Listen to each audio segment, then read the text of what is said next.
happy employee will create a happy customer engagement. As you're training AI, you can't use bad data.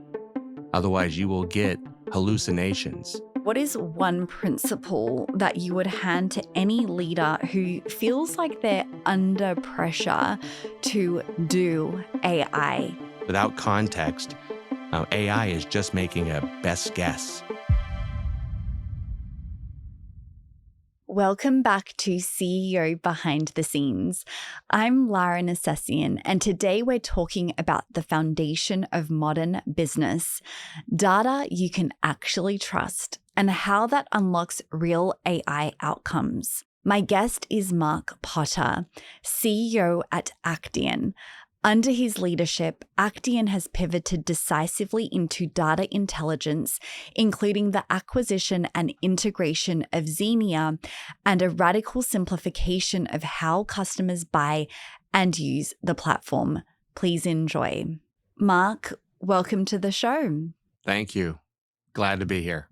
I'm so looking forward to having this conversation with you. And where I would really love to start is if you could share with us a little bit more around what Actian does. What is the real problem that you are solving right now? And why is this urgent for leaders? Yeah, the main problem that we solve for customers is to make data easy to access and to get insights at your fingertips in real time.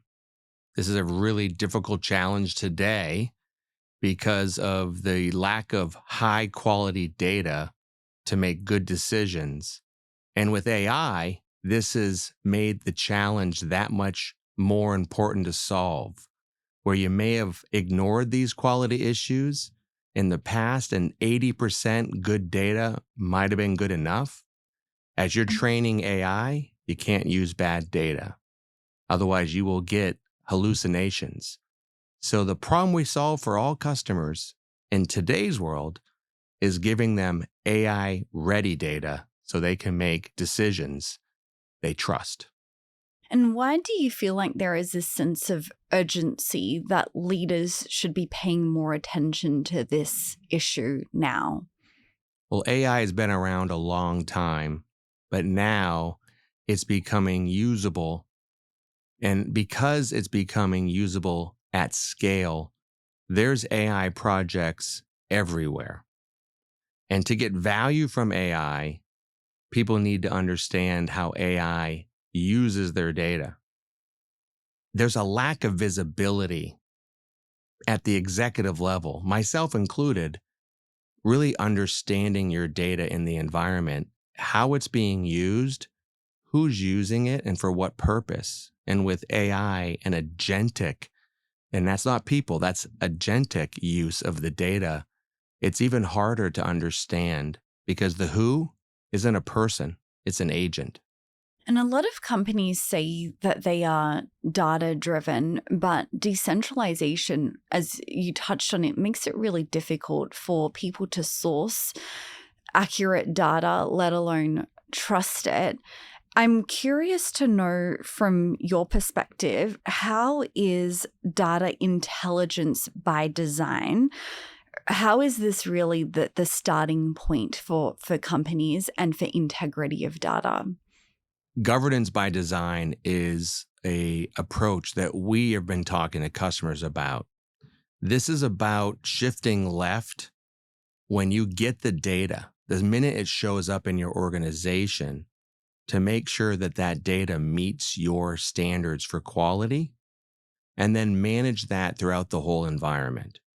This is done through understanding where the data came from and who uses the data, and providing that visibility to an executive so that they can understand it without technology. It's just simple visualization of that data, where it came from, is what helps people have trust in their data. And for someone who's listening who may not be familiar with the term governance by design, what do you actually mean when you're speaking about that? What does that look like from a practical perspective? My family's always asking me what I do for a living. And so I use a lot of analogies with my daughter. when she's asking, what is it I do? And so I gave her the example of data governance recently. And I said, it's kind of like how you are supposed to govern keeping your room clean, right? So I tell her all the time, keep your room clean, pick up your stuff, put the clothes away in the right drawers. And governance by design is basically making sure that when any data shows up, just like when you're done doing laundry, that the clothes or the data goes where it's supposed to, right? So your Mm. socks go in the sock drawer and your shirts get hung. And today in the data world, everyone's just getting a lot of data and they're dumping it someplace. They're dumping it in a data lake or dumping it in a warehouse. And they're not really managing where they put the data in a structured format. So governance by design is understanding the data that you have, classifying that data, and putting it in the right drawer or the right category or the right database so that it's easy to find when you need it.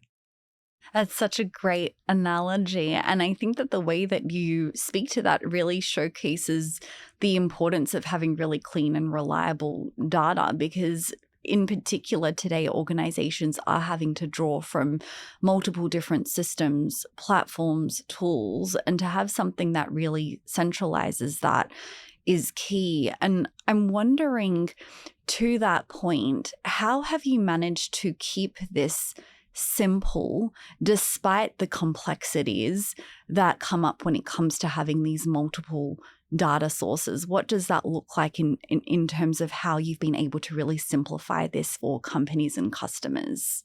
Yeah, the key here is understanding the data. When we acquired Xenia, part of that discovery process was to understand how their technology uniquely helped understanding the data in the environment in a dynamic fashion without manual intervention. Reading the metadata around the data. This is the data on the data, right? This gives you the ability to tag the data, classify the data, and discover if this data is relevant to a certain compliance regulation. It does it in an automated fashion and then allows you to extend that model. So, in essence, the uniqueness in this solution is its ability to discover, classify, and then manage that data because of that discovery and classification of the data. The second thing that is super important, and it's tied into AI today, is the fact that we're based on a federated data model. It's using a federated knowledge graph. What that means is context. It understands the context. I'll go back to my daughter's analogy for what is data governance. There's a lot of socks that gets lost in the dryer. And the reality is when all the clothes comes out of the dryer, how do you classify whose socks belong to who in the household? And when a sock disappears, how do I track it? Where did it go? And that's what we're doing with the federated knowledge graph. It's basically classifying this sock belongs to my daughter and this sock belongs to my wife. And that classification of where did the sock come from? Oh, it came from my daughter. It came from my daughter's room. Or the fact that that sock is smaller than another sock, you can make inferred answers to it to say, oh, it's a smaller sock. It might belong to a child versus an adult. That understanding of the data, classification, and the context of that data gives you the ability to understand the data better. And that is really important in the AI world. You need context. Without context, Mm. AI is just making a best guess. I love this analogy so much because, that those dreaded socks that go missing, the mismatched socks, I can really see how this pertains to the world of data and the way that you've explained that. And what I'm really curious to know from your perspective, and I understand that you have a background in cloud and you've seen these types of hype cycles before where, there's a lot of promises being made. There are, all these savings that are being sort of overpromised and underdelivered. And then the complexity really started to creep in. I'm wondering from your perspective, what do you see are some of those same mistakes that are being made from now an AI perspective? Wow, that's a excellent and very relevant question. I was just talking about this recently with another coworker, and I was making the actual correlation between the hype and the promise of cloud and then the reality later versus AI right now. So cloud had a promise of lower cost, ease of use, easy on, easy off. And what we have seen is a lot of customers moving to a hybrid deployment versus 100% cloud. And so they've come back on premise. We've done that ourselves where we went 100% development in the cloud.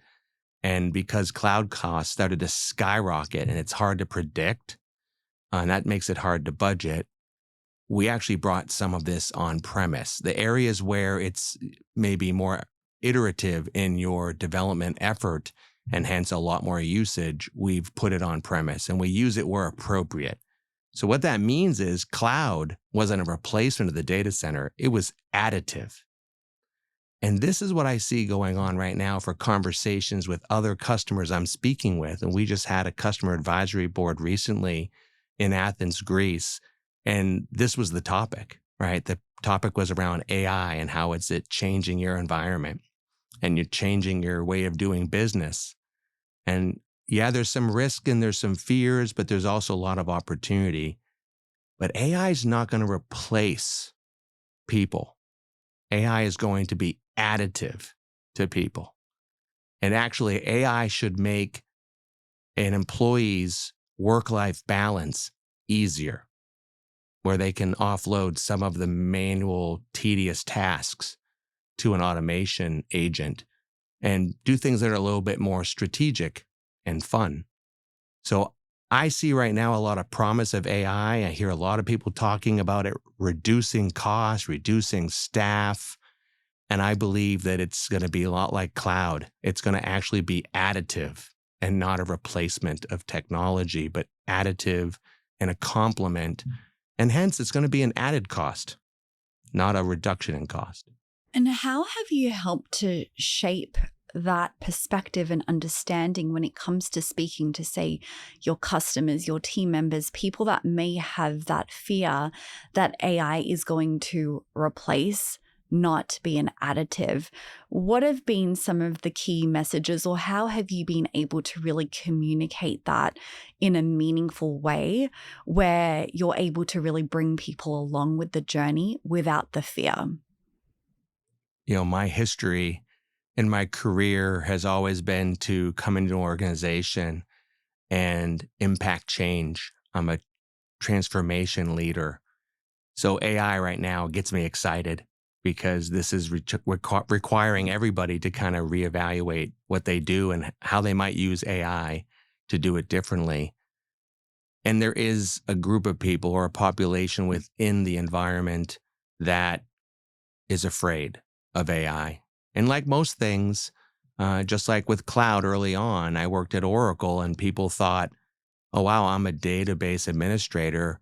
Cloud database is going to replace my job, which is not the case. But that fear came from a lack of understanding. And really, what it comes down to is those that adopt AI, they dictate the job of AI.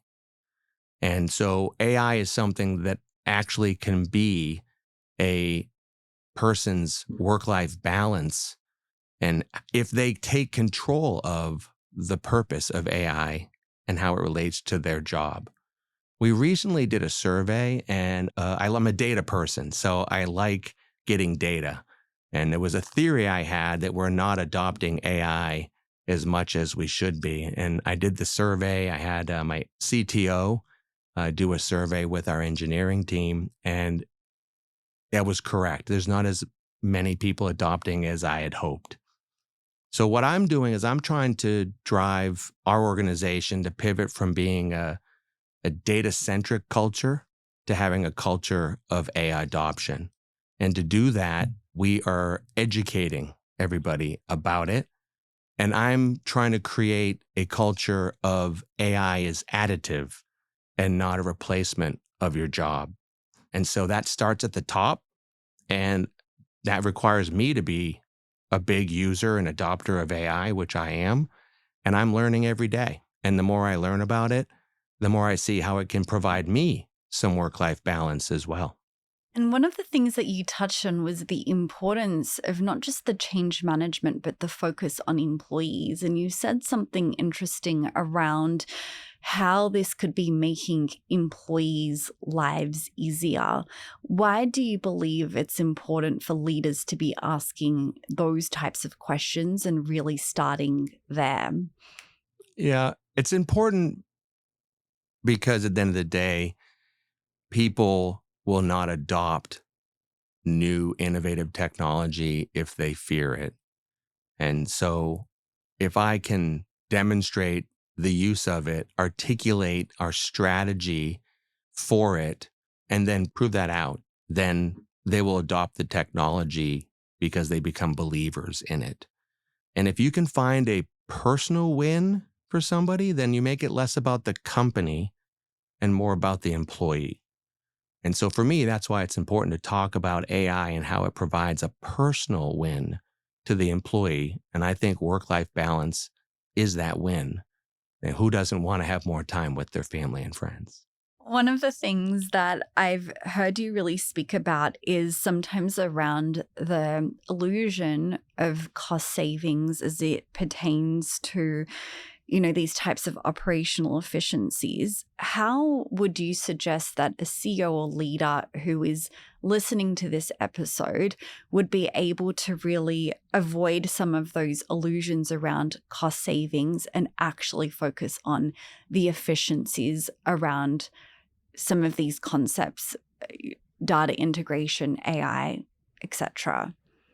I mean, every leader is looking for ways to optimize the business, and cost savings is one of those. I just don't believe it should be the thing, shouldn't be the first thing on the list, shouldn't be the driver for any technology. The driver should be a business value related to speed to market or improved customer experience or improved employee experience. Those, I think, at the end of the day, will drive a better outcome for the business on the top line. Secondarily, if you can also get cost savings or efficiencies and productivity that result in cost savings because you don't have to hire more people to get more done, then that is a great bottom line value. It just shouldn't be the main reason. And if anyone believes in the organization on our team that we do things first for cost, then I've done a really poor job in expressing that my point of view is it's employee first. A happy employee will create a happy customer engagement. An employee that thinks that your objective is to reduce cost is going to feel like their job is not secure, and they're going to be in it for the short term or the tactical outcome and not the long term. And I think most customers want to work with companies that are invested in a long term relationship. That's what I try to message to my organization, is that I'm in this for you and for the long haul. You simplified, I read this, that you simplified the go-to market from 2,000 SKUs down to two. What was the impact of that for your customers and for your employees? That's a really good example of trying to make the job easier for the go to market team, for example, sales and pre sales and sales operations. We were able to take a process for creating a quote that took a couple of weeks through iterations of mistakes in the wrong SKU and so forth, and get that down to a couple of hours. And this really enabled the seller to know exactly what product is needed for the value they're pitching to the customer and put that quote together themselves with very little oversight in an automated fashion, which then turns around that proposal to the customer very quickly. And then you can move on to the next step of that process in the cycle. And so, really good experience for the employee and a great turnaround time for the customer with a smaller sales operations team necessary to fix human error mistakes.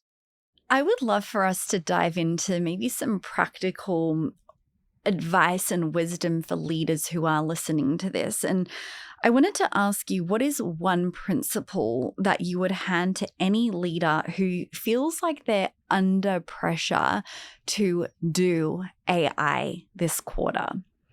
When AI first get really hot 2 years ago, it was being talked a lot, and I was nervous about it. I was worried about the risk of IP leakage. And I could have like put my head in the sand and just said, no, we're going to wait it out. But what we did is we put a team together to really think about how would we use AI? What does it mean to us?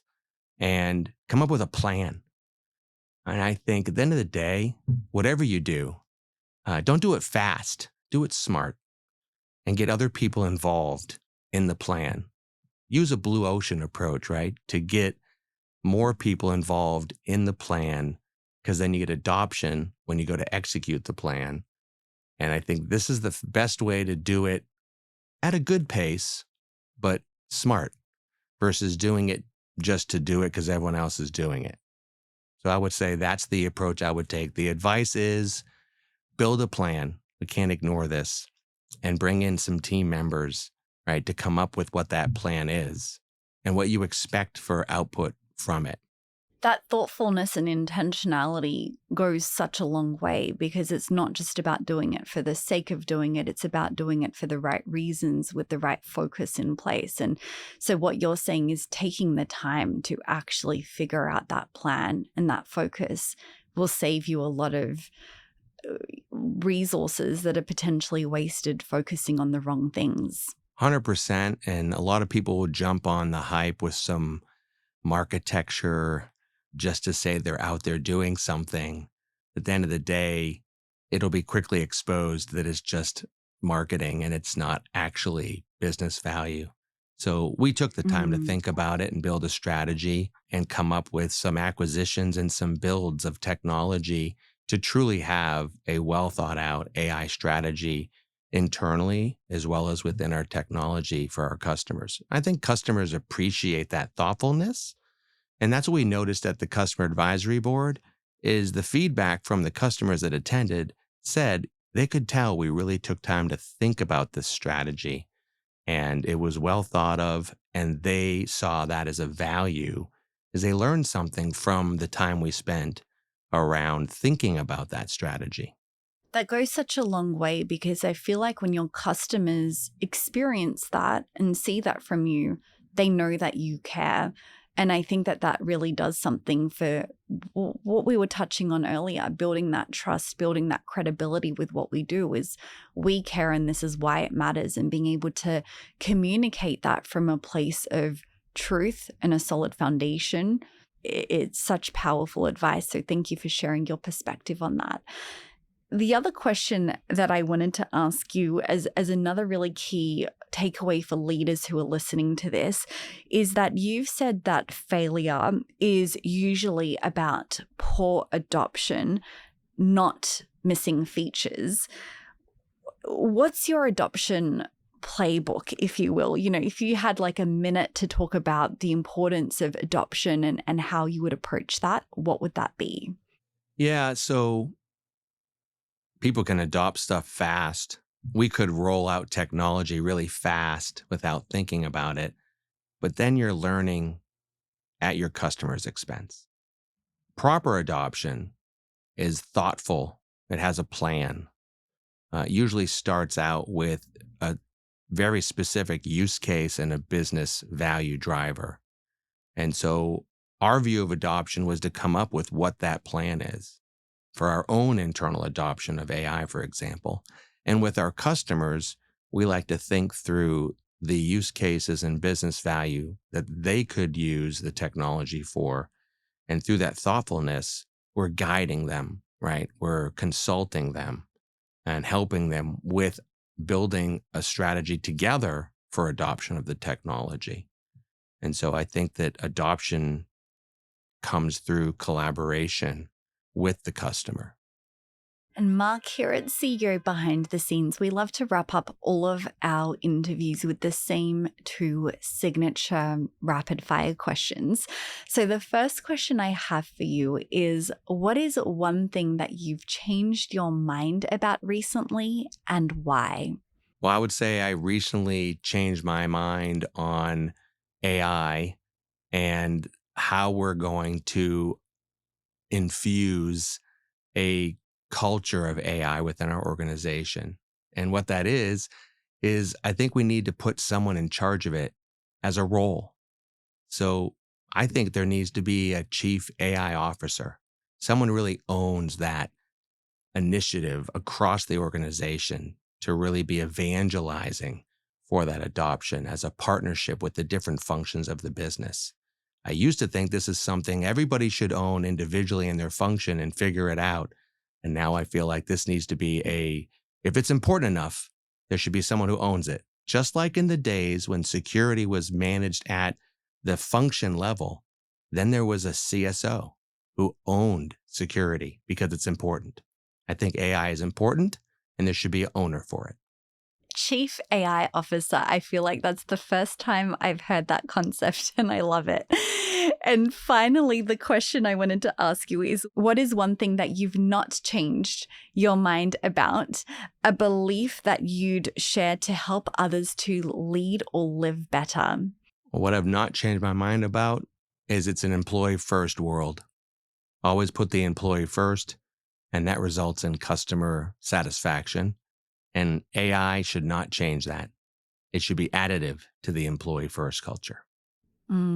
Very well said. Well, Mark, thank you so much for joining me for this conversation. Your insights into governance by design, AI, data integrity, building a people first culture has been so insightful, and I've so enjoyed this conversation with you. So thank you so much for joining me. Thank you very much. I appreciate the time. And thank you so much to our audience for listening. If you enjoyed this episode, then please be sure to subscribe, rate, and review the podcast. And also share this episode with someone in your network who you know would really benefit from listening to Mark's insights today. Thank you so much for joining us, and we'll see you next time on CEO Behind the Scenes.